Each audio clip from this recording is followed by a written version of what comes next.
Ricevi il pastorale, segno del tuo ministero di pastore.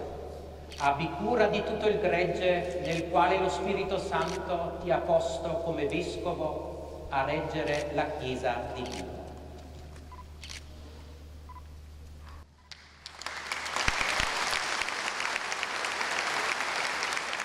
Un applauso lungo e scrosciante per festeggiare Monsignor Michele Tomasi, ordinato nuovo vescovo di Treviso nel Duomo di Bressanone, città dalla quale proviene e dove, dopo aver frequentato il seminario, è divenuto rettore. 17 vescovi, 230 sacerdoti, molti fedeli a partecipare alla fastosa cerimonia concelebrata dal vescovo di Bolzano Bressanone Ivo Muser, l'arcivescovo di Trento Lauro Tisi ed il vescovo emerito di Treviso Gianfranco Agostino Gardin, del quale il prossimo 6 ottobre Tomasi prenderà il posto. Ai numerosi presbiteri, diaconi e fedeli giunti da Treviso si è rivolto direttamente il nuovo vescovo nel suo primo discorso dopo l'ordinazione. Verrò presto, portando tutto me stesso, desideroso di conoscervi e di farmi conoscere, di incontrare la vostra esperienza di fede e di vita cristiana, portandovi con semplicità la mia, così che diventeranno presto e completamente la nostra esperienza, per camminare insieme e insieme essere Chiesa di Cristo, fedele al Vangelo.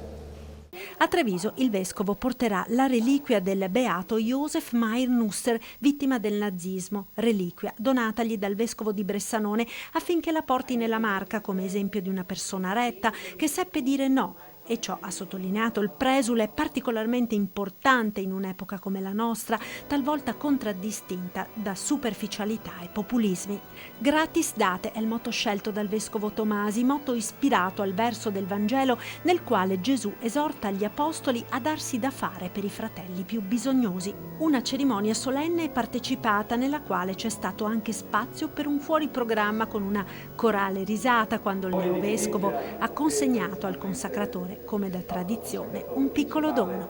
Non avrei mai pensato di arrivare a un momento simile, ma davvero credo il Signore voglia che i nostri cuori siano lieti nella festa e nell'amicizia.